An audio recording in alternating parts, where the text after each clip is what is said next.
things are better left unknown. And I'll never find you here, 'cause no one's ever home.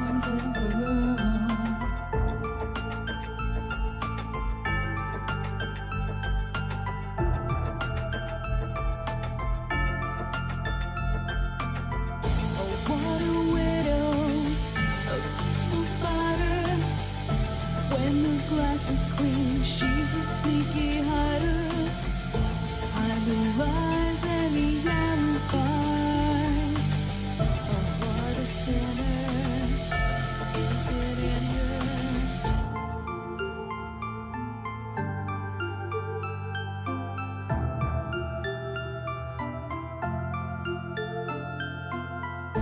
What's the truth in this riddle? Is love really just this simple? I can't seem to find my way in this world that never stays.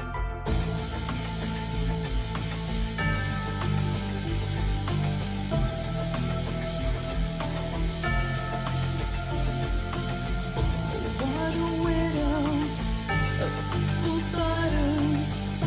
When the glass is clean, she's a sneaky hider.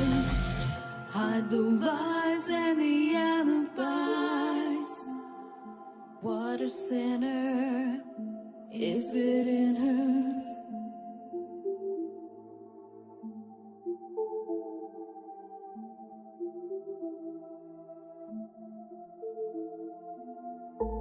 Is this real?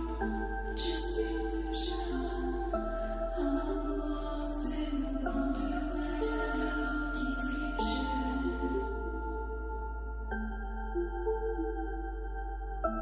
I'm lost in the wonderland of confusion. Is this real or just illusion?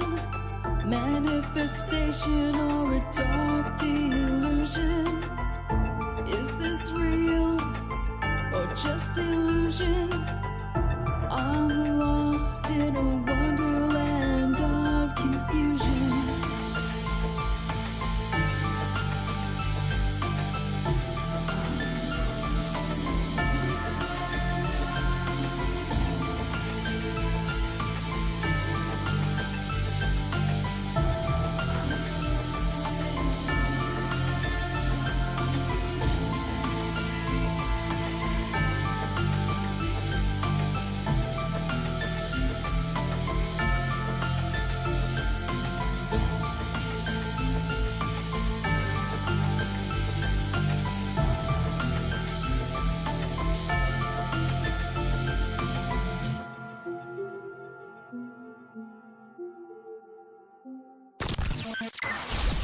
Ripon Rabbit Hole is a community-driven radio.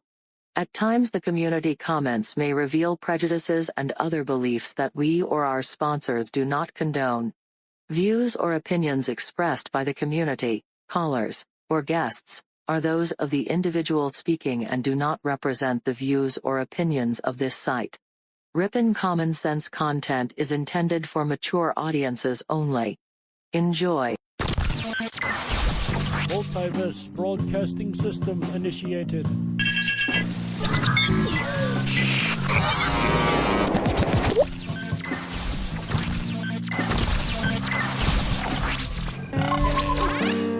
Hello.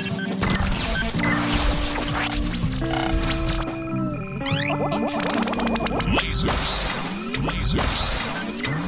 Multiverse connection established. Hello. Multiverse connection secure. This station is now the ultimate power in the universe. This is My Life DIY, and Hi, this is JoJo.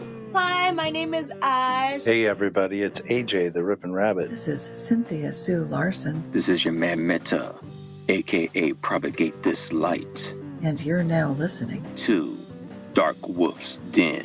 The Dark Wolf's Den Show on Ripon Common Sense Radio.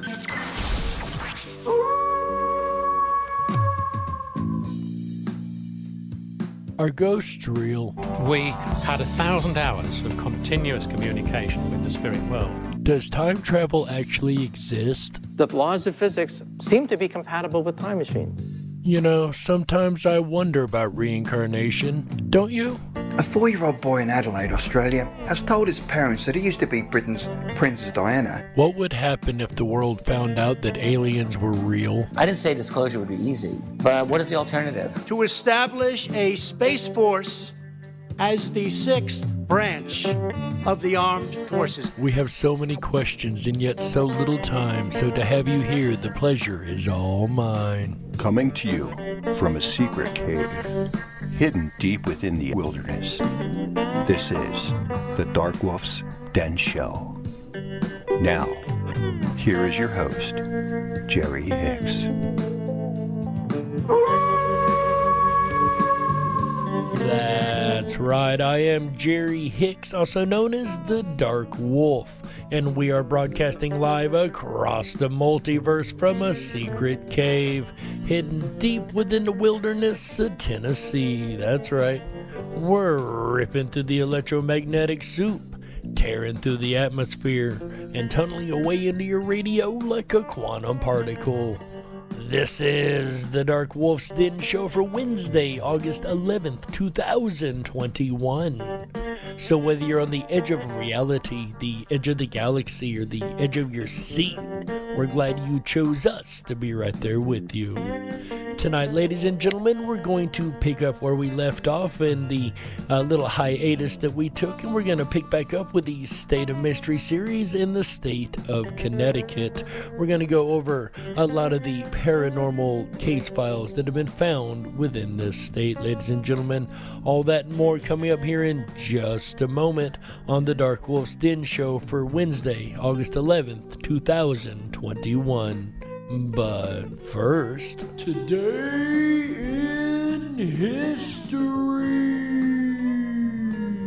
On this day in 1984, during a radio voice test, U.S. President Ronald Reagan jokes that he, quote, signed legislation to outlaw Russia forever. We begin bombing in 5 minutes, end quote. Thank goodness at the time that was a joke, right? Anyway, I found this random fact of the day and thought it was pretty funny. So that is today's Today in History. And you gotta love Ronald Reagan, right? I've been seeing a lot of Ronald Reagan memes and quotes going around lately, and I gotta say he was one of my favorite presidents. Though many would argue with me, I'd still say he was one of the best in American history. Which brings us to the next segment for tonight. Say what?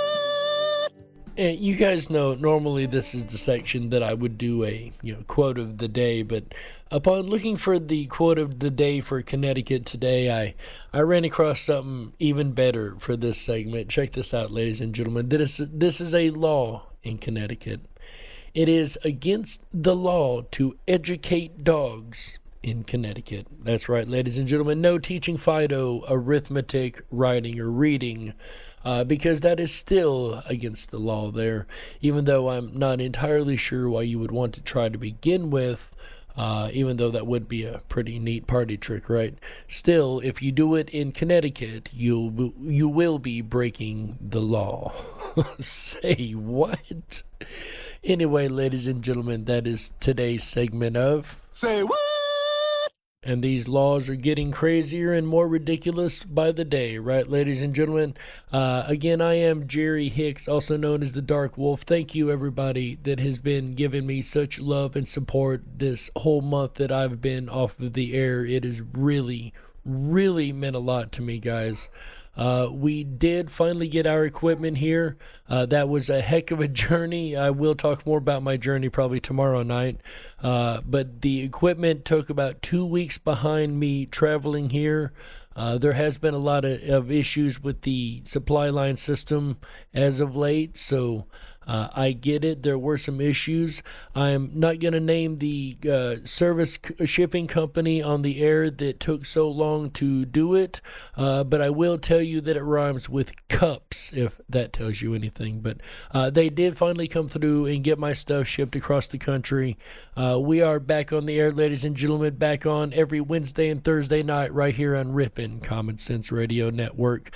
And huge shout out to AJ the Ripon Rabbit for carrying it these last couple weeks by himself. I really appreciate you, AJ. It is an absolute honor and pleasure to be back on the air and doing these shows, guys. And I've missed every last one of you guys in the chat over there, guys. It is so great to see every last one of you guys. And it has been an absolutely incredible journey getting to where I am now. And I will tell you guys all about that amazing journey tomorrow night, because it's got some really fun little twists and turns. But I ended up with my grandchildren, actually, and they are actually here in studio with me. So I would like to introduce you to my two amazing grandchildren.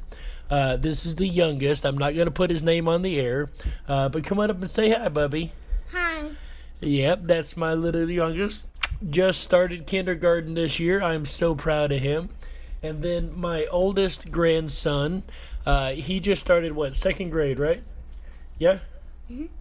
All right. You want to go ahead and say hi to the people? Hi. You just said hi to a bunch of people all the way across the world. Isn't that cool? High five, Bubby. High five, Bubbies. All right. Thank you, boys. I love you. Oh, hugs. I love my bubbies. All right, ladies and gentlemen, those are my amazing grandchildren. Those are one of the many reasons that I do what I do for you guys. I hope to bring them up and teach them everything that I'm able to teach you guys week after week. With that said, ladies and gentlemen, let's get to teaching tonight about the State Mystery of Connecticut. One paranormal fact I can tell you about Connecticut right off the rip is that it is the home of the International Mandela Effect Conference. That's right. I am, of course, the father of the International Mandela Effect Conference, and the actual company is based out of Connecticut. So I just thought that was a neat little side bit of information to throw in there. But for those that may or may not know how we do this State of Mystery series, of course, it's been a couple weeks and we've done it. So what we're doing is we're going through the entire alphabet, state by state, and we begin covering a cryptid or a creature that science said could not exist, and then we cover the ghost stories and finally the UFO stories in each state, and Connecticut is none the less any different. The Say What segment earlier, we spoke about a law against the law to educate dogs. Well, taking our first cryptid for tonight, I can understand why that law just might be in place. You see, our first cryptid tonight is called the Black Dog of Hanging Hills. The Hanging Hills is a mountainous rock trap looking over the Connecticut town of Meridian. It extends from Long Island Sound to the Connecticut Valley in Massachusetts. It's quite the ecosystem, with rare plant and animal communities, chestnut oak savannas, and its own unique microclimate, thanks to its rock trap terrain. Such a unique place deserves an equally unique ghost story. And the Black Dog is just that story. In the April-June publications of the Connecticut Quarterly, an amateur writer and a geologist, W.H.C. Pynchon, wrote about an encounter with a ghostly apparition resembling a jet black dog. According to Pynchon, that February, a young geologist and a friend, Herbert Marshall, were conducting geological research on the hills, specifically West Peak, when they saw a small dog. It wasn't the first time the geologist saw the dog, but it was Marshall's second. And this is where the story takes an interesting twist, because most creatures are, if they're like the Mothman, they're considered a bad omen or something like that. But seeing this dog in a series or number of times actually has a very, very important meaning to it. Why is this important? Because according to legend, if you see the dog once, it will bring joy and good luck. So one sighting, joy, and good luck. See it twice. it will bring bad luck and a warning. So to see this black dog 2 times is a bad luck and a warning, but you do not want to see this dog a 3rd time. Tell us, our friend Cryptid Quest over here, what happens if you see the dog 3 times? See it 3 times, it will bring death. Shortly after, while scaling the mountain, they saw the dog again. Marshall slipped and fell to his death. When rescuers retrieved the body, they found a black dog looking over it. So, I got a question.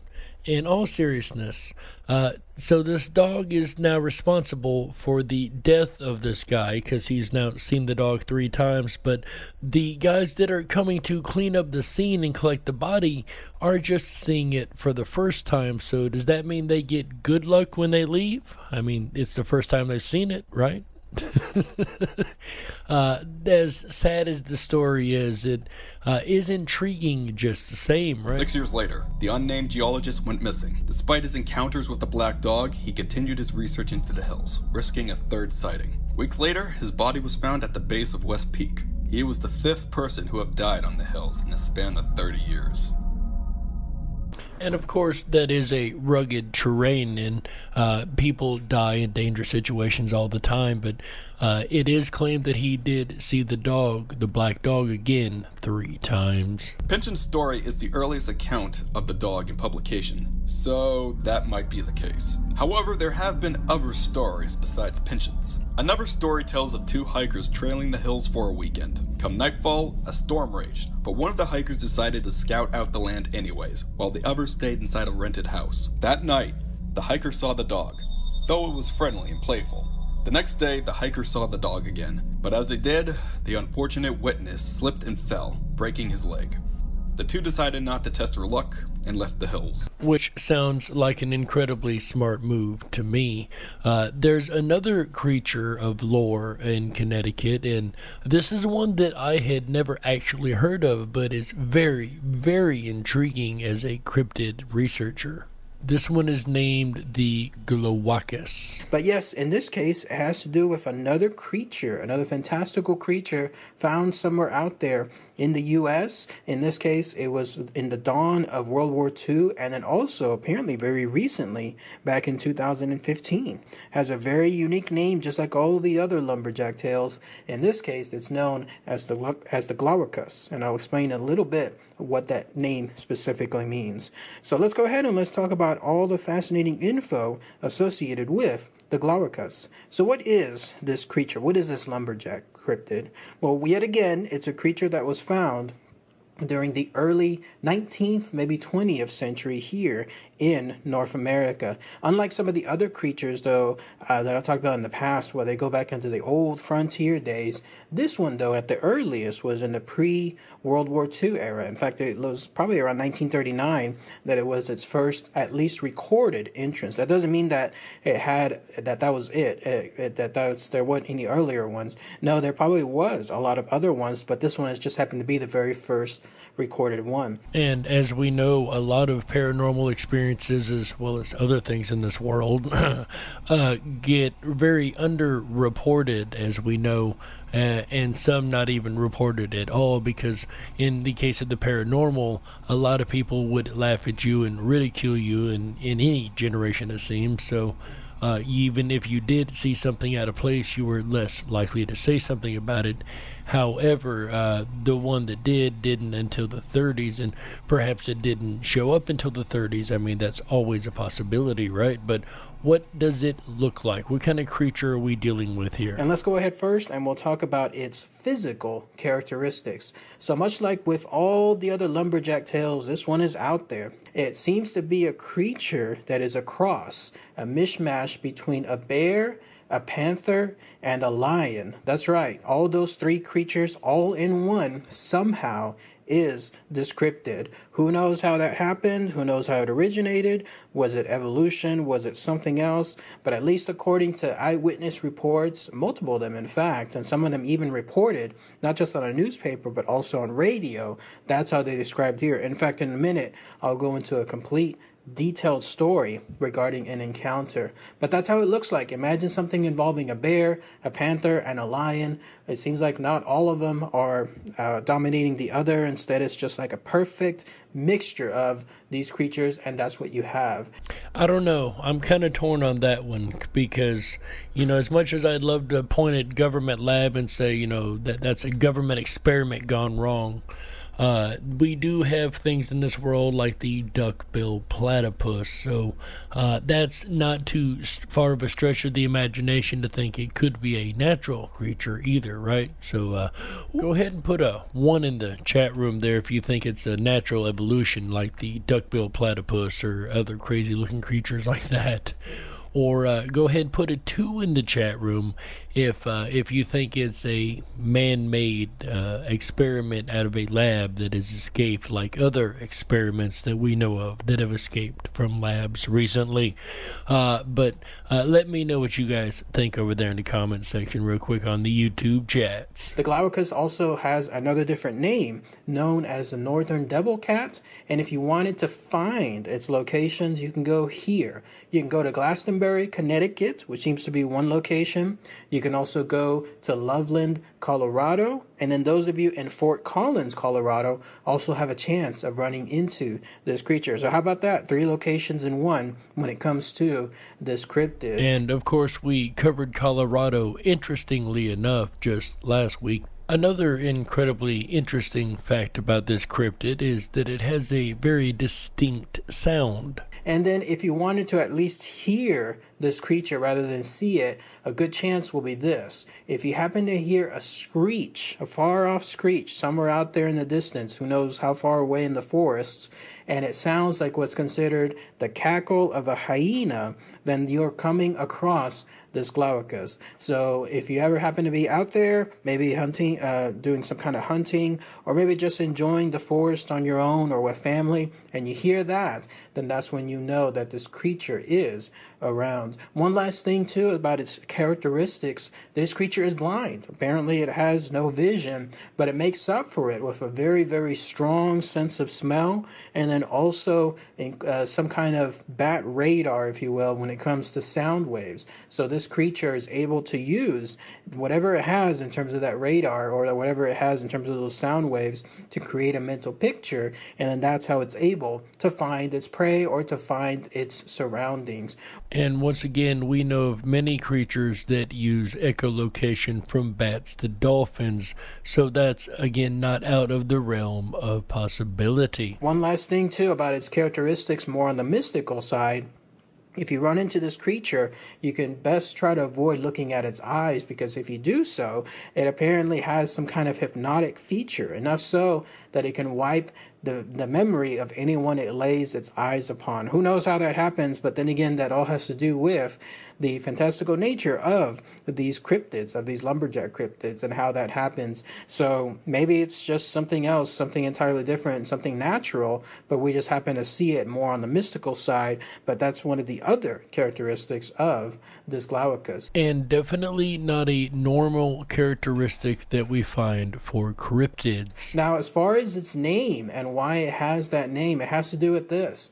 It pretty much was the first couple of letters of Glastonbury, again, which was a location that it was found, and then wacky, they took, in this case, the word whack from it, and then also us, which is apparently how most animals end whenever they're phrased in Latin. So Glastonbury, wacky, and us. Mix those together, just like this cryptid, and you have Glaucus. That's essentially where the name comes from. Neat, huh? When it comes to this, I don't recall any other creature out there that I've talked about in the past that was done like this when it came to its name. So it definitely stands out. And I will agree, as a cryptozoologist, the naming convention here is extremely unique among other naming conventions for creatures. Now, as far as actual sightings, yes, in fact, one of the best recorded sightings came from a reporter from a place called, newspaper called the Hartford Courant, and here's what he stated. And just to reiterate, as he stated, this is directly from a newspaper from that era. This was the one I was telling you earlier that I was going to go into detail. I'll just read it exactly as it shows. It says, this reporter states, "I was working as a young reporter on the Hartford Courant that year when World War II was just in the wings, but we were preoccupied with the developing story about this Glastonbury creature that howled at night, slipped in and out of view, and then caused dogs, cats, and small farm animals to disappear. And as we know, that is not the only cryptid that normally has been known for stealing and eating creatures. As we know, the Wild Man of Winstead, as they call it in Connecticut, or the Bigfoot, has been in every single state we've covered so far. Also, another creature out of Connecticut, one we don't see in every state, is the sea serpents. Check this out, guys. Hidden within the undulating arm of the Connecticut River is a serpent that has frightened those who've lived on its banks since colonists first settled there. So these reports have been coming in since colonists first colonized Connecticut to begin with. Now, that's a funny word to say after a while. Kind of gets challenging after a while, right? But yeah, these reports have been coming in pretty much since day one. Often has been described as an eel or snake-like serpent over 100 feet long. Though over the past 300 years, it has been spotted by people across 3 states, it still appears to remain a mystery. And of course, mysterious creatures is what we love on this show. In the early 1800s, spotting strange creatures off the coast of Connecticut was not uncommon.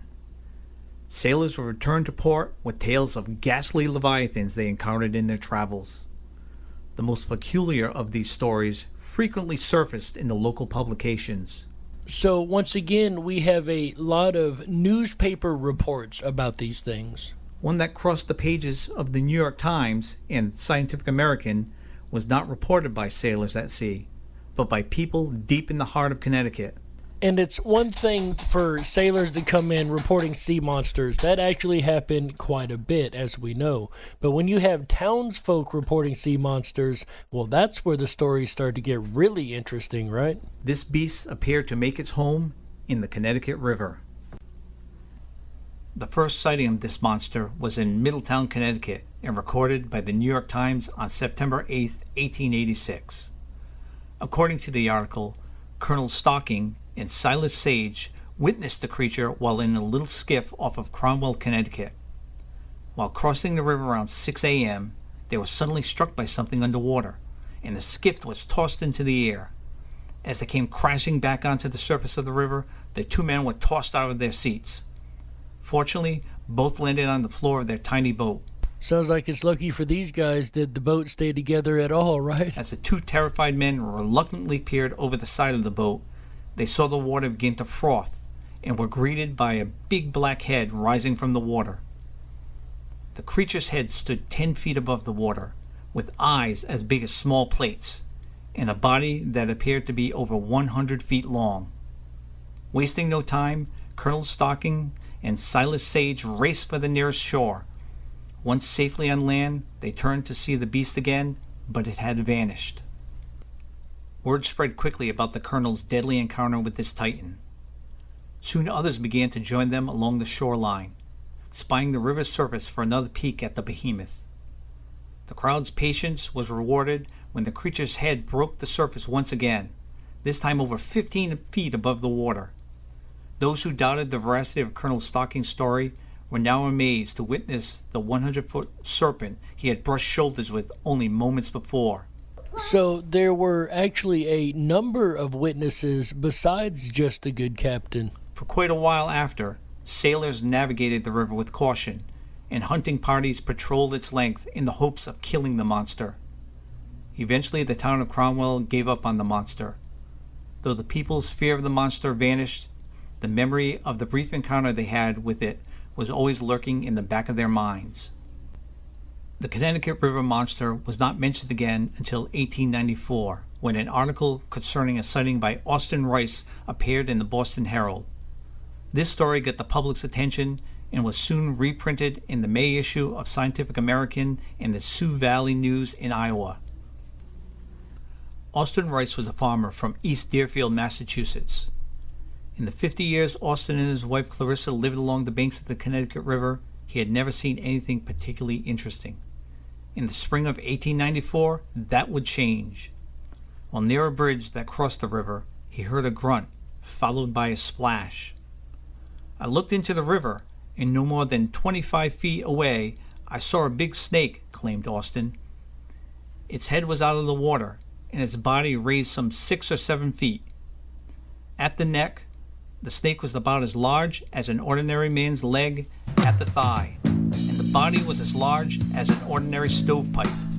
So there are at least 2 reports from the 1800s of the sea creature, and I'm sure there's been many, many more since. But as you guys know, that music means we have to go ahead and take a network break right here. So I'm going to go put my grandbabies in bed, and I'll be right back after these messages for the second half of the Dark Wolf's Den Show. Tell everybody bye, Bubby. Bye. You guys stick around. We'll be right back. We got to stoke the fires and run off the men in black. Don't touch that dial. We'll be right back. Ow. That's right. That howl means your weekend has begun. Hi, everyone. It's AJ, the Ripon Rabbit. Are you enjoying the Dark Wolf's Den radio show? I know I am. If you are and you haven't done so already, please make sure to thumb up that video, hit that subscribe button, and ring that bell. You'll get our notifications every time we go live. We're here every Wednesday, Thursday, Friday, Saturday, and Sunday nights, bringing you the very best of common sense radio, the Ripon Rabbit Hole. Jerry Hicks and the Dark Wolf's Den Show will return again tomorrow night. That's right. He's going to give us a laydown of an unusual story, his story, an incredible journey as he moved from one den to another. It's going to take place tomorrow night, Thursday, August 12th. Starts at 7 p.m. Pacific, 10/9 Central, as all shows do. Come along with Jerry as he howls at his incredible journey. I'm going to say my top hat's off to you, bud. It's great to have you back. I'm super excited, and I can't wait to hear tomorrow night. Then I'll return on Friday. We're going to look at the flying spaghetti monster. That's right. Come along with me and dive down the rabbit hole of the flying spaghetti monster. It's going to be quite the journey, that's to say the least. Friday, August 13th. Then Saturday night, come along with me as we deal with contradiction. There seems to be contradiction here, there, almost everywhere in 2021. We're going to take a look at ways that we can identify the right solutions to contradiction, as well as how to breathe through a contradictive moment. That's going to be Saturday, August 14th, 7 p.m. Pacific, 10/9 Central. Then we'll end out the weekend right together with you. Sunday night, August 15th, a special look at misdirection from a magician's point of view. I'll be sharing with you, without breaking the code, some of the secrets, the subtle secrets that are being used against us today to usher in a completely new form of distraction or misdirection. I'll teach you how to keep your eye on the hand that's really doing the work. Do you believe that the hand is quicker than the eye? Find out with me as we end out the weekend right together with you. Sunday night, August 15th. Can you believe it? An extended weekend finally here in August. Oh, it feels so good to have Jerry back and have these weekends kick off on a Wednesday night. We'll return back now to his State of Mystery for Connecticut. Tonight's Wednesday, August 11th, 2021. You're listening to the Ripon Common Sense Radio Network, the Ripon Rabbit Hole. Put 100s in the chat room if you're as happy as I am to have Jerry back. Reestablishing multiverse connection.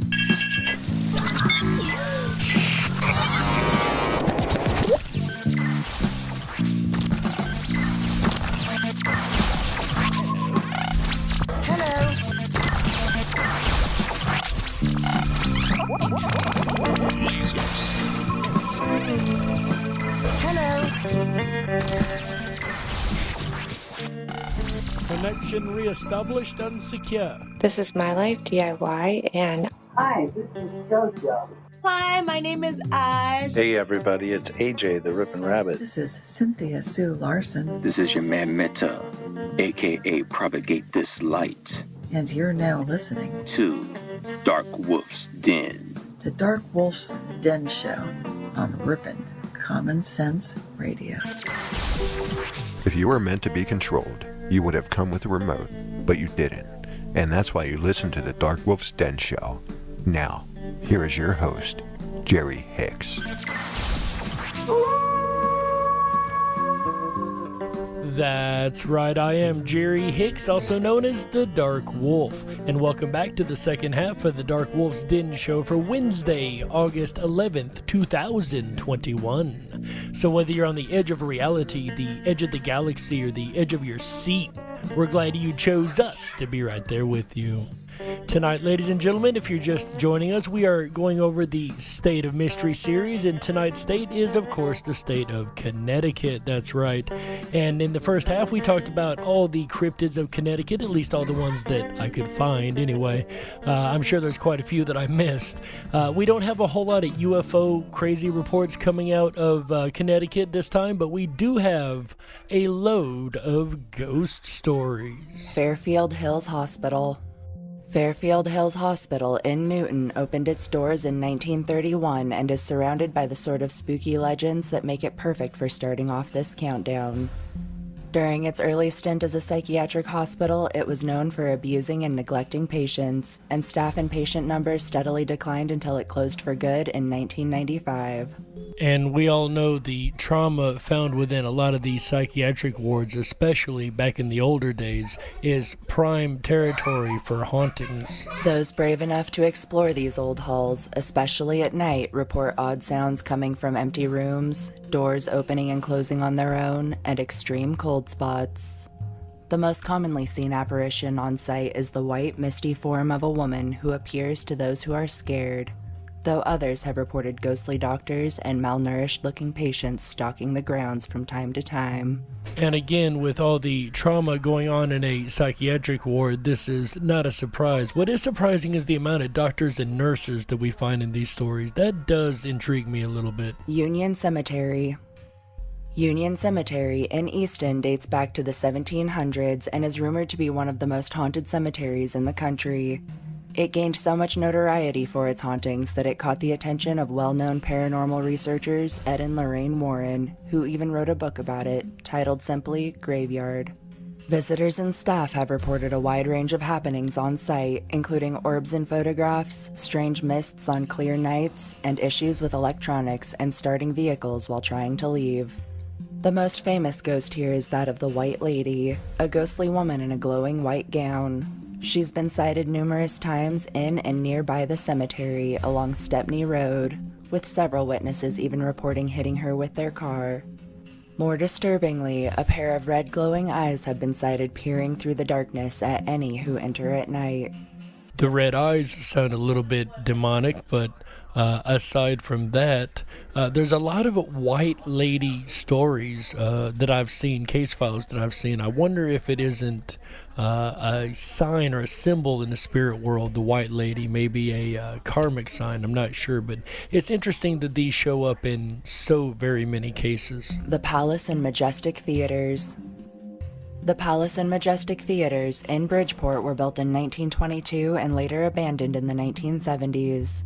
This 13-acre complex is surrounded by quite a few local legends, and there have been many theories as to who or what haunts its old halls.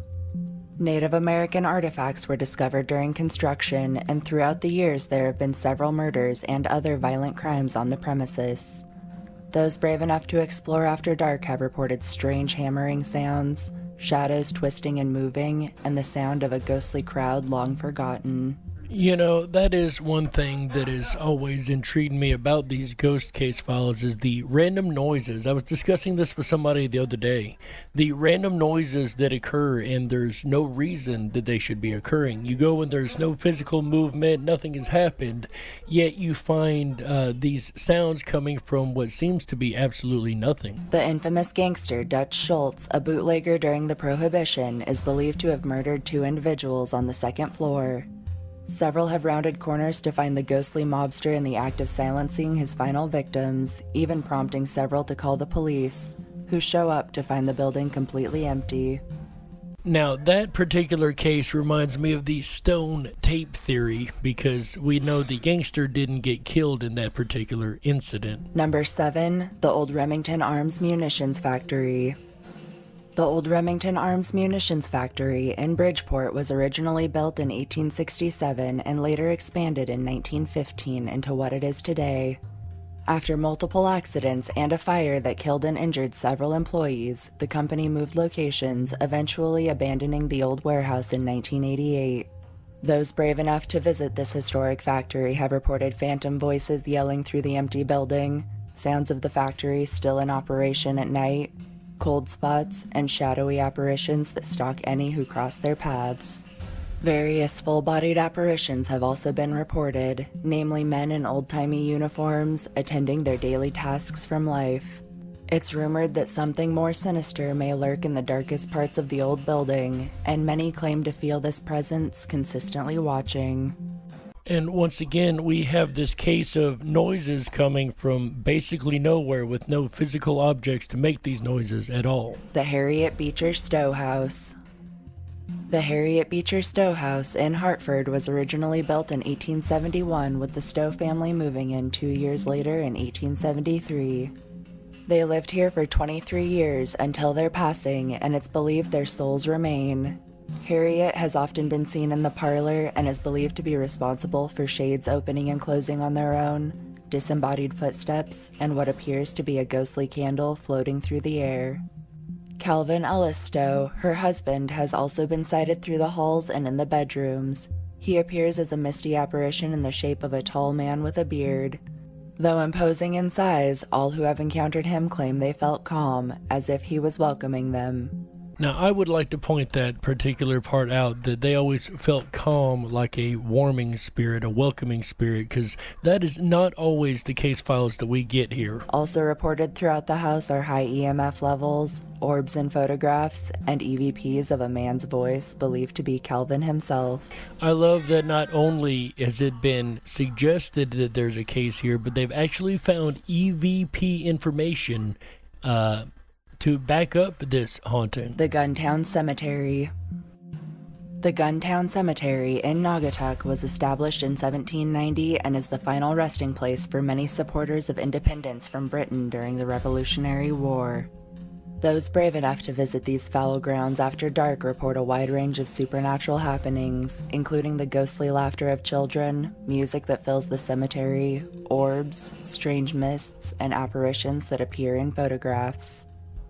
A ghostly little boy is commonly seen near the back wall. Not much is known about him, but most report he's seemingly unaware of the living.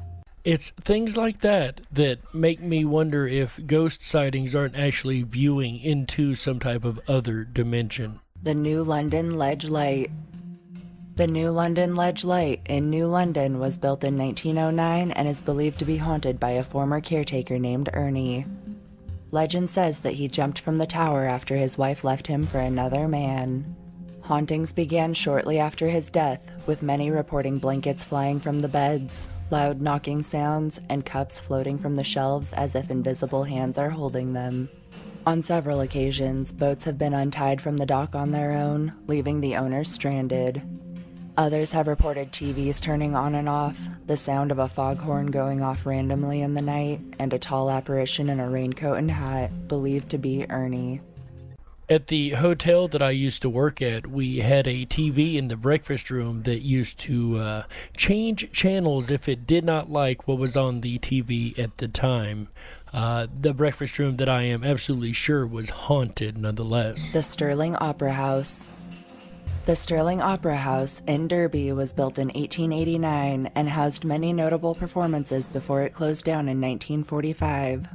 As local legend goes, this creepy old stage now houses more than performances, with those brave enough to investigate reporting objects moving on their own, strange noises coming from the rows of seats, and shadows that twist and move inexplicably. Some believe these happenings are the ghost of Charles Sterling, the man the opera house was named after. This has been further solidified by many sightings of a man fitting his description, seemingly overlooking the stage and pointing out silent directions to actors unseen. The most famous ghost here has been dubbed Andy, and takes the form of a little boy. He's often seen playing with a soccer ball on the balcony and has been known to roll his ball from dark corners to unsuspecting guests, startling all nearby. Wow, now that gives new meaning to Phantom of the Opera, doesn't it? But that's pretty neat to see an opera director still doing his job years after his death, right? Could you imagine a ball come rolling to you out of nowhere? And then it be a ghost ball nonetheless? That would trip me out a little bit, I gotta say. The Penfield Reef Light. The Penfield Reef Light in Fairfield was built in 1874 off the coast of what is considered to be one of the most dangerous areas of the Long Island Sound. In December of 1916, Frederick Jordan left the lighthouse for the mainland in hopes of joining his family for Christmas. He was lost en route and is believed to have drowned in the stormy waters. After his partner took up the official mantle of Keeper of the Light, he began seeing Jordan's ghost everywhere. In waters on stormy nights, walking the surrounding rocks, and turning the corner of the staircase right before he had the chance to get a good look. His spirit is believed to be responsible for otherworldly happenings to this day, including disembodied footsteps, the light mysteriously flashing when turned off, and the sounds of voices coming from the stairwell when it's empty. On one occasion, 2 boys whose boat capsized swore over and over again that they were saved and pulled from the water by the crusty old lightkeeper before watching him vanish into the surrounding storm. And something tells me we're going to see a whole lot more ghost stories when we get to these coastal states than opposed to the innerland states that probably have more cryptid and UFO stories. It's interesting the trend we're starting to find across this series, huh? But what do you guys think? Do you think Connecticut is a state of mystery from the cryptids to the ghosts and all in between? Or do you think we could be just barking up the wrong tree? In the end, ladies and gentlemen, all you can do is look at the evidence, apply a little common sense, and you be the judge.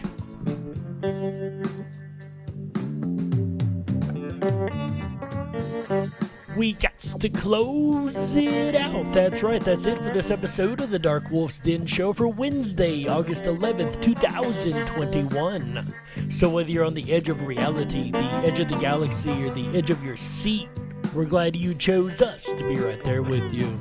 Ladies and gentlemen, the den may be closing, but don't you worry, the weekend fun is only just begun. That's right, make sure you come back tomorrow, Thursday, August 12th, 2021, 7 p.m. Pacific, 10/9 Central, for an all-new episode of the Dark Wolf's Den Show. We're going to be talking about an incredible journey that I took from Idaho all the way across the country to the beautiful state, my home state, of Tennessee. That's right, we got ourselves a brand new den and we're back up and flowing. I'm going to tell you all about that amazing and incredible journey tomorrow on the Dark Wolf's Den Show. Then on Friday, August 13th, Friday the 13th, ladies and gentlemen, 2021, 7 p.m. Pacific, 10/9 Central, our buddy AJ the Ripon Rabbit comes back to the airwaves with a Ripon Rabbit Hole live show. That's right, on Friday he's going to be talking about the Flying Spaghetti Monster. That's right, are you looking for a new religion?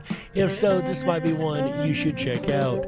A religion that is quite young and new in comparison to all the other religions. One that has some interesting mandates, and you guys might be interested in that. If so, make sure you tune in Friday, August 13th, 2021, 7 p.m. Pacific, 10/9 Central, for the Ripon Rabbit Hole live show starring our network partner, AJ the Ripon Rabbit. That's right. Then on Saturday, August 14th, 2021, 7 p.m. Pacific, 10/9 Central, he'll be back with an all-new episode about contradiction. That's right, contradictions. There's a lot of that going around nowadays, don't you think? All you have to do is look at any government mandates and you'll see a lot of the contradictions in place. You guys know what I'm talking about. AJ will be discussing different contradictions on Saturday, August 14th, 2021, 7 p.m. Pacific, 10/9 Central, on the Ripon Rabbit Hole live show right here on Ripon Common Sense Radio Network, the Ripon Rabbit Hole. Then on Sunday, make sure you tune in as AJ the Ripon Rabbit rounds out the weekend right with the last episode of the weekend for the Ripon Rabbit Hole live show. That's right, he's going to be talking about misdirection. As a magician, of course, he has mastered the art of misdirection, and there's a lot of that going on once again in today's society. And if you know the tricks to look for, you might be able to spot the misdirection being used. I'm sure he'll be giving tips on that and much, much more on Sunday, August 15th, 2021, 7 p.m. Pacific, 10/9 Central, right here on Ripon Common Sense Radio, the Ripon Rabbit Hole. Speaking of the Ripon Rabbit Hole, make sure you go on over to the RiponRabbitHole.com. That is RiponRabbitHole.com. That's right. Over there, you're going to find a ton of fun. Like the Down the Rabbit Hole, that is our exclusive social media section over there. If you have any information you'd like to share with the rabbits, make sure you come on over and post it down the rabbit hole and let us all share the information together. That's right. And while you're over there, make sure you also check out the 24/7 Backstage Lounge. Turns out since I've been gone, the first of the month is coming on. We have some new winners. That's right.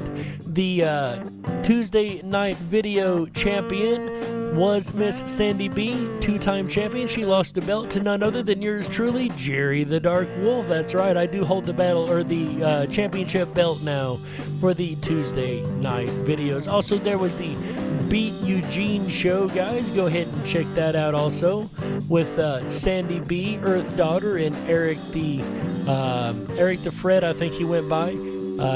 They all three beat Eugene on Sunday. For the full rundown of that show, make sure you go on over to the RiponRabbitHole.com where we have that information posted. Once again, that is RiponRabbitHole.com. That's right. As for me, ladies and gentlemen, I am so glad to be back on the airwaves. It is an absolute honor and pleasure to see you guys once again, and I look forward to seeing you guys again tomorrow night. So on behalf of AJ the Ripon Rabbit, Chick Mandela Effect, Michael Musco, Walt House, our buddy Tom Bayless in Red Shed Studios, get down with it, Tom. That's right, ladies and gentlemen, if you're looking for a custom soundtrack for your next project, make sure you choose Red Shed Studios. Information in the description box below. Ladies and gentlemen, on behalf of all these folks, as well as our amazing mod team, my name is Jerry Hicks, also known as the Dark Wolf. And remember, until next time, stay awake, but dare to dream. That's right. Good night, everybody. Yeah, that's right.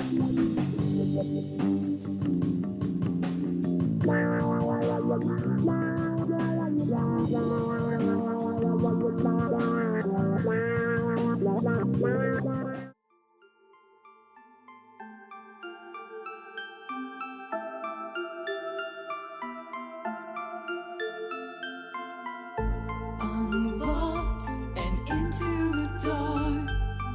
Some things are better left unknown. And I'll never find you here, 'cause no one's ever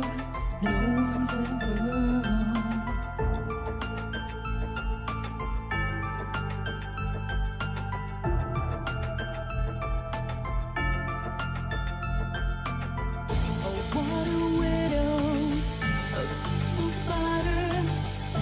When the glass is clean, she's a sneaky hider. Hide the lies and the alibis. Oh, what a sinner is it in her?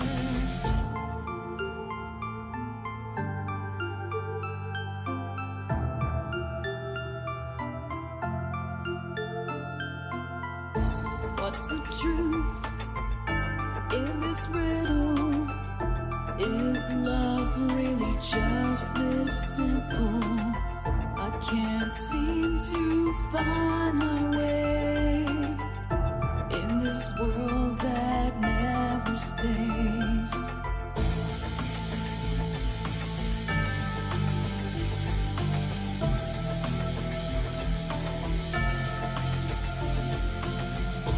What a widow, a peaceful spider.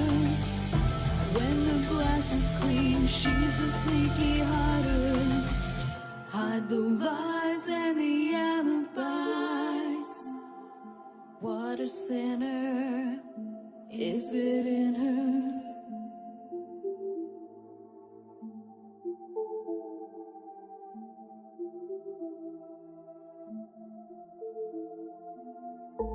Is this real? Just illusion. I'm lost in the wonderland of confusion.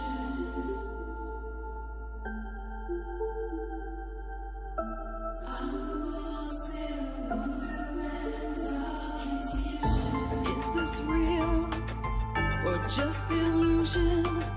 Manifestation or a dark delusion?